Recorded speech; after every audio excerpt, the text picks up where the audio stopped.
You're listening to the Girls on the Grid podcast with Tanea and Priya. Hello everyone and welcome to episode 20 of the Girls on the Grid podcast. Here in person. The Vodcast. We've wanted to do this the whole time. It was the original plan. One, the time required to do it, the effort required to do it. Effort of putting makeup on and everything else, Audio just was simpler for us to start. I knew that if we did Vodcast, there would have been way too many reasons we could have come up with to not do it. We could have been like, I don't want to do it because I've got a pimple, or I don't want to. Or me every day.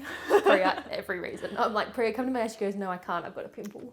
Basically, yes. Literally. So we decided to go audio only for the first 20 eps, just to, limit the barrier of excuses that we could come up with. And we got 20 done, and now we decided to actually do ourselves up and not just sit in our trackies or pajamas. You wouldn't even know if we had clothes on or not in the actual thing. But here we are. We wear clothes, by the way. Yeah, 20 episodes. I can believe we're here, but I also can't. Put in the work, Yeah. We've done the work. Yeah. We've got some pretty loyal listeners, which is really good.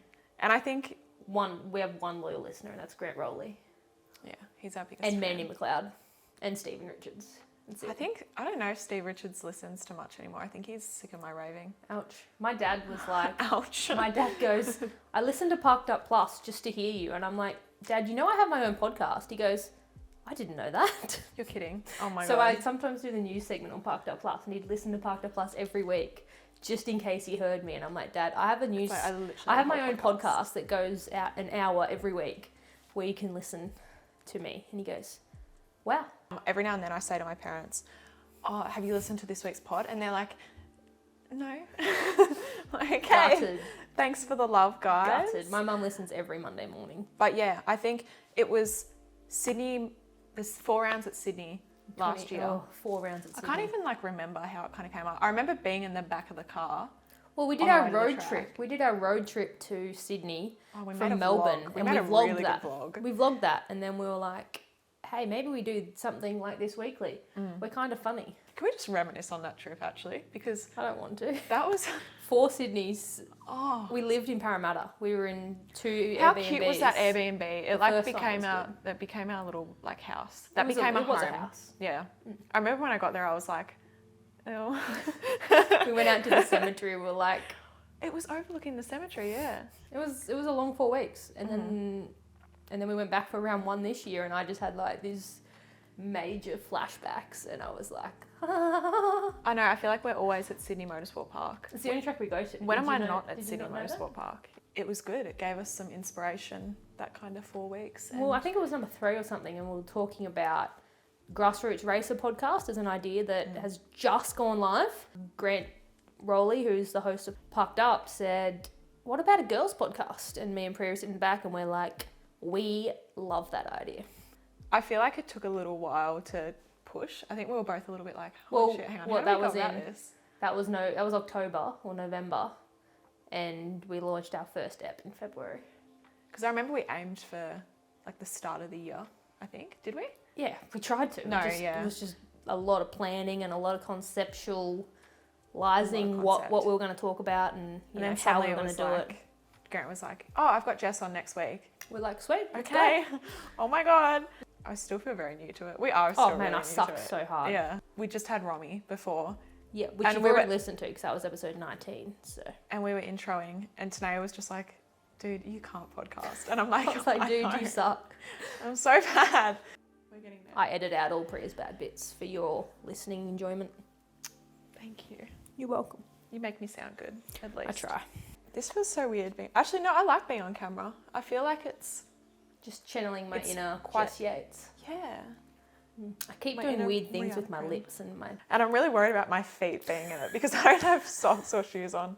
So we did put out a Q&A on our Instagram, and we got you guys to ask us some questions just about anything motorsport related or... any goss you want to know about our personal lives? Oh, lordy. No, I'm kidding. No way. We'll tell it all. First question is, being females in motorsport, do you guys feel like you have a job to represent women in motorsport as people look up to you?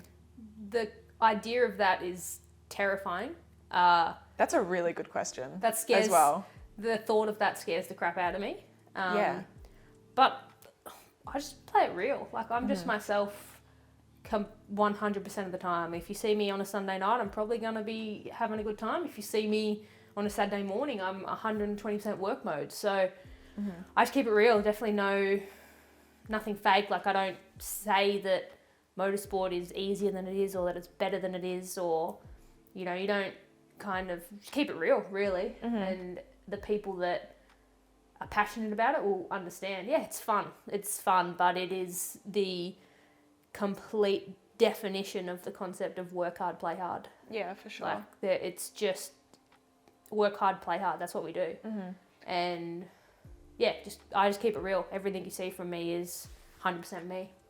That's good. I think, no, you've summed it up really well. And I guess I never really thought of it as, well, it's like you say, you know, you be yourself and everything, but every now and then you and I will get a message from a girl 100%. and it's like, oh, I really love seeing what you do. And then it makes me suddenly like, oh, hang on, people do take notice of what we do, especially girls, young girls, or girls wanting to get into it. And you don't really realise that you're having that impact, I think. Not at all. And that's I still see myself as a fan. You know, I still think I'm just a fan of the sport, and I look up to the women that we interview on this podcast. So I know, I'm always so intimidated. I'm like, I can't believe I literally work with this person. At Sydney TCR a couple of weeks back, I stopped into the Girls on Track networking event, and I didn't speak or anything. I don't have any affiliation with Girls on Track other than just being a fan of all the women that are involved. And at the end, I just hung around and actually had women, like young girls, come up and Charisse was like, all these girls here, I had to go and film something, and then Charisse, as I come back, Charisse goes, all these girls here are interested in media.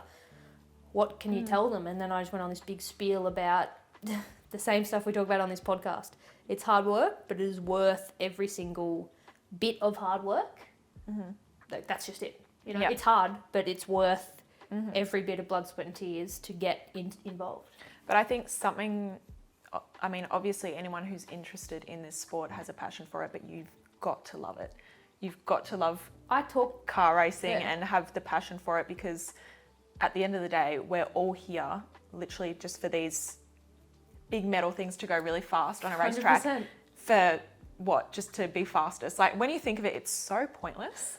But don't point it out though. I know. We all just pretend that it doesn't. But it's just fun. We do it because it's fun, even though it's actually really serious and quite intense big at times. dollars and lots of investment and time. You're all there because you love the sport. I talk to men and women all the time, and I'm like, and they talk about how busy they are or what they're like when they're working, you know, a month without a day off just to try and get a car ready, or, you know, back-to-back events or something. And I think every conversation ends with, yeah, hey, but if you didn't love it, you wouldn't do it, right? And that's what sums it all up. And everyone's like, yep, 100%. That's it. And it's crazy to think about how much money goes into I just don't think about it. I know. I just don't want it. I look at all the years my family went through with our race team, and just the money and the, so intense just to put a race car on a racetrack and have a bit of a drive. Oh, this is fun. Like, wow, I go fast. Yeah, literally, that's Vroom, it. vroom. No, it is competitive, and obviously what happens out on the track is very important, because it's very important. It's very important. It's advertising and everything. But to answer the question, what is the question? Do we feel like we have a job to represent women in motorsport as people look up to us? Yes. Definitely. Yeah. I just keep it real. That is my approach to it. Next question, which motorsport events outside of Australia are on your bucket list? Is this like to work at or to... Both. We'll do both. Monaco. Yeah. Monaco F1. Anything at Spa. I don't think I could do a 24-hour at Spa. I would like to try it, but I'd just go and nap for 12 hours of it. So... That'd be hard. Maybe I'd watch the first 6, nap for the next 12, and watch the last 6. I know. I was looking at Le Mans and they were just like filming people sleeping. And I'm like, I'd actually be so annoyed if a camera person came up to me and just filmed me I'm a sleeping. good sleeper. I look good when I sleep. Really? Oh my God. No, I would is be anyone? so annoyed.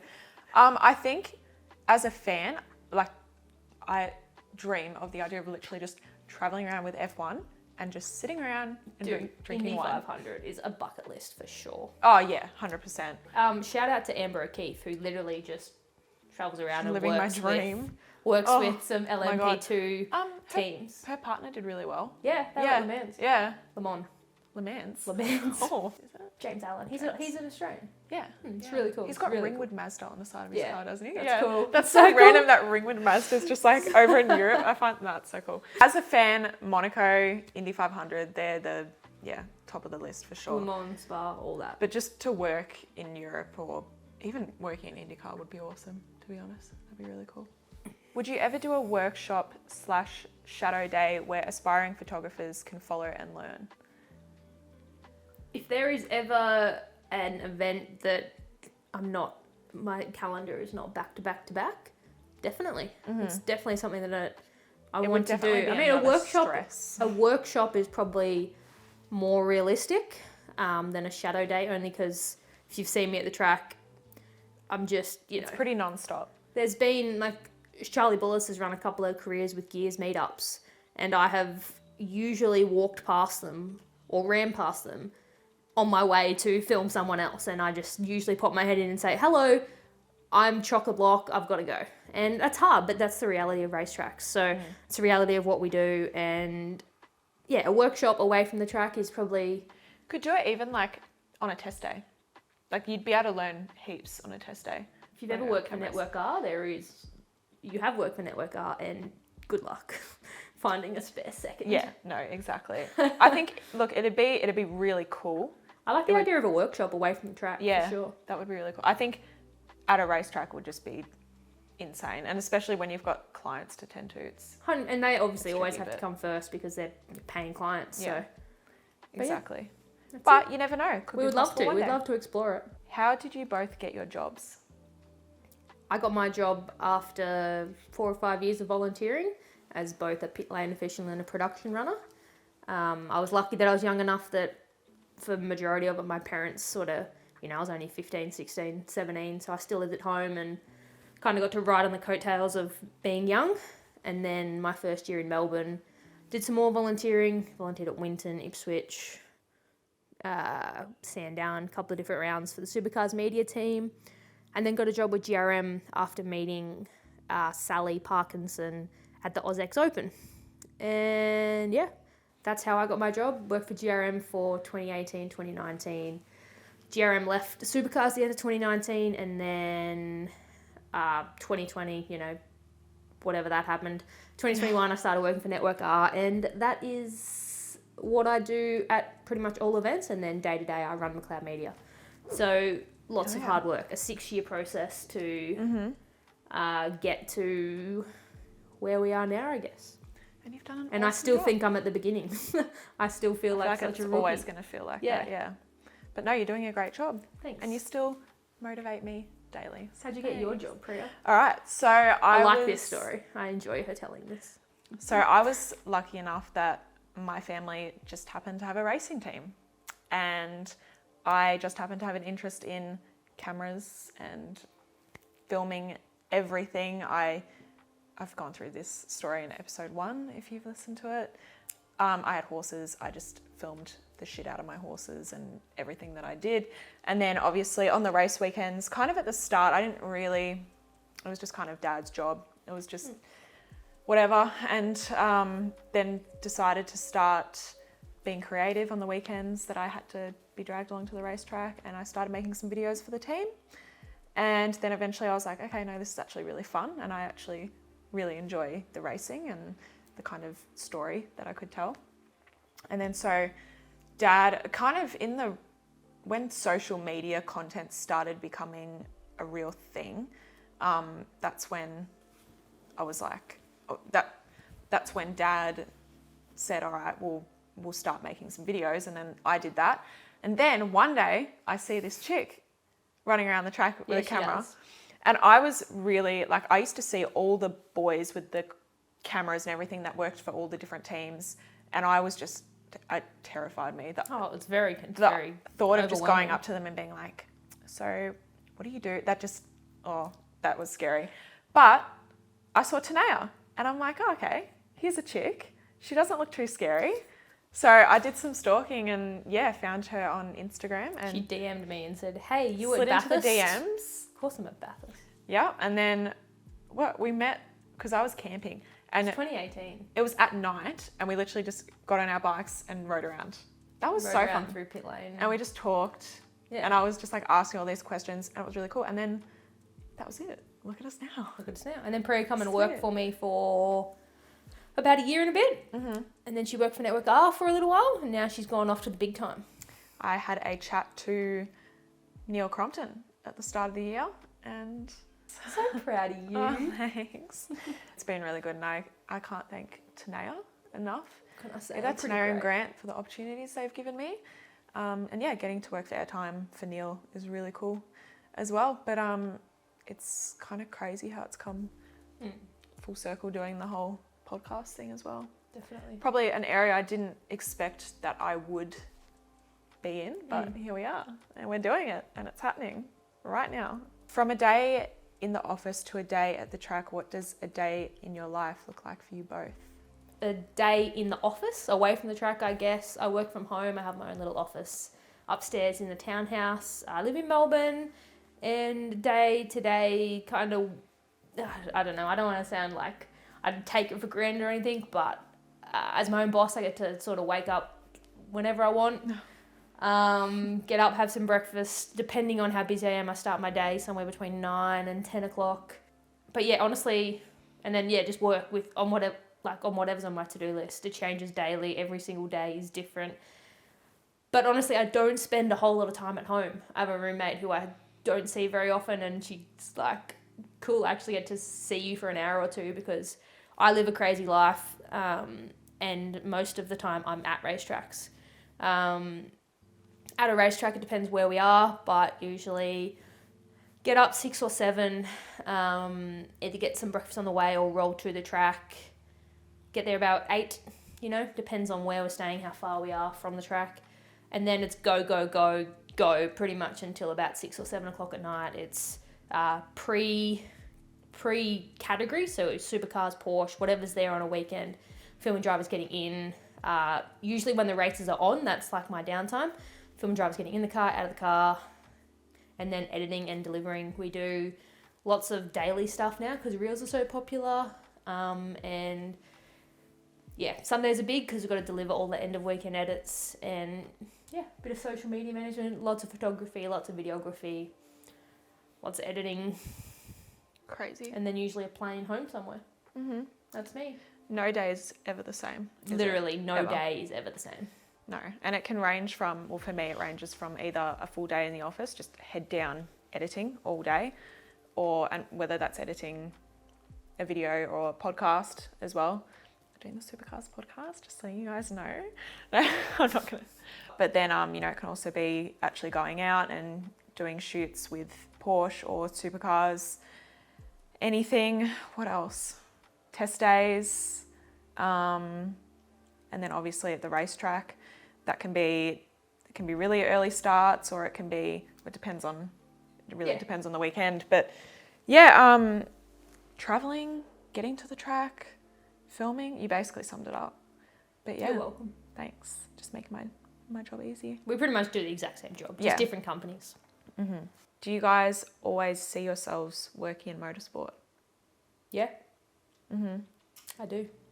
I think there's a lot of opportunities that can come out of the jobs we have. I mean, it's kind of, and you do some of this as well, some work outside of motorsport. Oh, you have to. Yeah. You have to do other things. But so there's always kind of like outside opportunities, I guess, that could come up in, video production. Well, I run a business like any other business owner, and, if the work comes to you and it makes sense financially, then you're going to do it, really. Of course, yeah. I mean, for me, my job is primarily motorsport. I do some horse stuff on the side just for fun. I don't really make anything off that. But other than that, I'm quite secure in motorsport. But then again, things happen. Family. Yeah, it is. It's a whole different world. It literally is a whole community. For me to leave community. motorsport involves a serious reshuffle of pretty much every area of my life. But then you think like something could happen again, like a pandemic. Let's not talk about that. I'm just recovering from the last one. No. But I mean, motorsport is hard because it runs on a calendar. It doesn't run over the summer or anything. So that's where good. You get to go and see your family. Yeah. And, That's when you get a break. I mean, I like it. I like the way motorsport's structured. You work some weekends, but then you get some time off in the week as well. It's kind of balanced. Yeah, it's good. I like it. Yeah, So, Monday, Tuesdays are my days off. So yeah, I'm quite secure in my role, I guess. I'm quite happy with it at the moment, but I'm only like a baby still, so you never know where it could go. Oh, this is fun. Who would win an indoor karting race between Tanea and Priya? Tanea. I actually think you would. You've Got more like experience controlling it. You just shove it. I've seen you sim race. It's different. I was drinking. I think, I don't know. Sober karting, drunk podcast. All right, we're gonna have to sort this out. We're gonna go Yeah. karting and we're gonna get it vlogged, and you Let's do guys, we'll just wear mics during the car. Be like, Oh my god, that would be so fun. This could be really interesting. Let's do it. Yeah, let's do it. and Tanea would We win. are on. Tanea would win. Watch it. I've literally got a simulator at home. Who I would could win in a practice. motorbike race? Priya. I think I rode my cousin's Pee-wee 50 once when I was like 10. Oh my god. And I was going up a hill and it just went out from I underneath raced me. a Pee-wee 50 between the ages of 4 and 7. Oh, look at you. Yeah, look at me. I'm pretty cool. No, that's Can cool. you bleep that F word? Someone asked me, did you ever have a crack behind the wheel, Priya? In hire If karts, you've seen her sim race, you don't. it's want probably that not a to good happen. idea. I would like to, honestly, but I've already nagged Dad and the funding's all gone to my brother, so maybe not. All right. Unfortunately, well, actually, no, we're being the smart ones here. We're making money in motorsport. We're not Exactly. losing it by throwing it all at a race car just to go 100%. out and shunt it, 100%. you know? What team do we follow? All right, because I used to be a big Tickford for performance racing Mark Winterbottom fan growing up, and I don't really follow anyone anymore. I mean, When you start to befriend everyone, but it you're just in feels and out weird. of every single garage. Like working for Repco, I go into every single garage. So yeah, I don't really have anyone favourite. People that treat you nicer than other people are usually higher on the list of who you want to do well. But yeah, no particular team anymore for me. Look, I mean, when you form relationships, it's really hard to go for like one particular person. Obviously, I work for Walkinshaw, so I want them to do well. Well, you have your people that Yeah. you know that you're drawn to. Like Yeah. at Shell, like the Repco Association. I want People that you're friends with. well, the people I want to do well are the people that I work closely with, because then they're happy and they want to talk to me and there's good media that comes from it. So like Thomas Randall, I want him to do really well. Either of the Shell boys, Cam Waters, all those guys, I want them all to do well, purely selfishly, because it makes my job easier. That's pretty much the way I work. Yeah. People that are deserving of it, like genuinely deserving of it. They work hard. I like it. It keeps it interesting when you don't go for one particular person. All right, so that's it for the questions. Thank you all for sending those in. We do have some pretty exciting things coming up. We have a website, which Tanea has been working really hard on. So much fun. And we're trying to do a little bit more on the socials. We got some little fun segments that we might do at the track. And also just during the week, some little news segments. We're wanting to cover more of kind of what's happening with females in motorsport news-wise. So it will be like a little news segment thing. And then between that, we've also just got little features, which is like just a quick little snippet of basically a shout out to a chick somewhere. Definitely. Basically what we do every We're week. just trying to do more. We just want to have as much of an impact as possible for young women who want to do what we do, really. And let us know about the Vodcast. Should we do more of this? I don't know. Let's leave it up to our listeners or viewers now.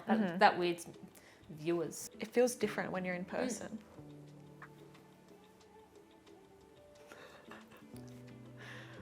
We can't do this on camera. Okay. But no, thank you all And for for those listening audio only, she just touched me in a really weird way. Yeah, I don't know if you could hear the sound. Yeah. Yeah. All right, sweet. All right. But no, thank you all for the continued support. It has been a really awesome journey so far. We're absolutely loving it. And it's really rewarding for us knowing that we're making a difference that we're, I think, making a difference in We're the trying sport. to. We're really trying. But no, thank you all so much. And we'll see you next time. We won't see you next time. Maybe. Maybe. We'll chat Who to you knows? at the very least. We'll chat to you in episode 21 next week. Bye.